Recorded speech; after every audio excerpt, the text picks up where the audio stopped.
So, welcome back guys to another video, and nandito na naman ang inyong pinaka-introvert na si Ranico. And eto, sorry na naman at humingi akong pasensya dahil nawala na naman tayo ng medyo matagal. And ang reason yan is nagtatayo tayo ng bagong LOB or line of business. Ito ang naisipan ko na magbenta ng mga motorcycle parts, particularly para sa mga pantra or yung mga nagta-tricycle, kasi ang market ko for now ay yung mga nagta-tricycle dito sa amin at mga let's say mga gustong mag change oil ganyan, pero pinaka-market ko yung mga nagta-tricycle dito sa amin. Kasi as you can see, before dito tayo gumagawa ng mga motor natin, di ba? Diyan natin sila inaayos, ganyan. And na-realize ko meron pala akong malaking pwesto dito na pwede kong pagtayuan ng maliit na motorcycle parts shop. Kaya ayun, nawala tayo ng medyo matagal kasi siniset up natin pa konti-konti. Alam niyo naman, medyo malaking gastos din to at saka maraming trabaho. For now, ang mga nagawa na natin eto, since may malaking bintana dito, sinira ko na lang tong isang grill dito para magkaroon ng butas. Ayan. So ayusin ko pa yung dito niyan. Kaya ang ginawa ko na naglagay na muna ako ng mga mesh wire dito na makapal para alam niyo na, mahirap na. Diba?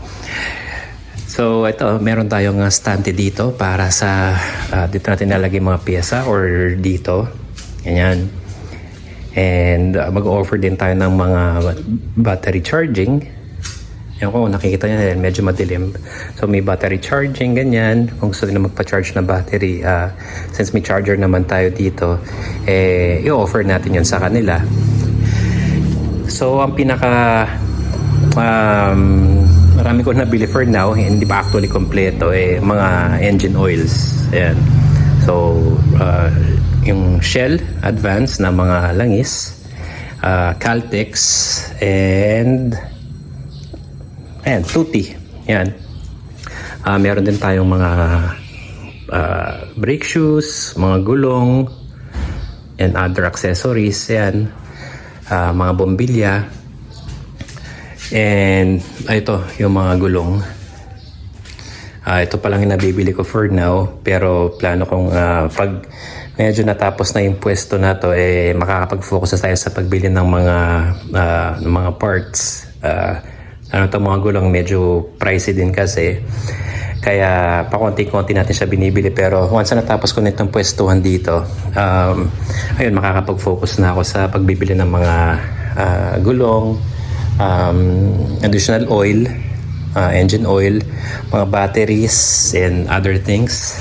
And tatapusin ko tong mesh wire dito para makakapaglagay ako ng mga display dito. Diyan natin i-display at sasabit yung mga parts na i-offer natin sa mga customers natin. Kaya ayan mga Lodi Cakes, yan ang reason kaya medyo alam nyo na, nawala tayo ng matagal na naman. And promise ko once na natapos natin to, magiging regular na ulit yung videos natin doon sa mga pagre-restore ng mga motorcycles. For now, siguro gawa ko ng isa pang video pag isa or dalawa pang video yung tawag dito, habang sineset up natin itong buong tindahan natin. Okay? So, ayan, I guess yan muna for now. Update lang naman sa nangyayari sa atin for now. So, once na meron tayong bagong update dito sa tindahan natin, i-upload ko na lang ulit. And I really hope na manood pa rin kayo sa akin. Pa-support na rin po ng subscribe and like sa mga nasa TikTok. Pa-like na lang po and pa-follow ng aking profile. So, yan. For now, yan na lang muna po mga Lodi Cakes. And ingat po sa lahat. God bless. Bye-bye.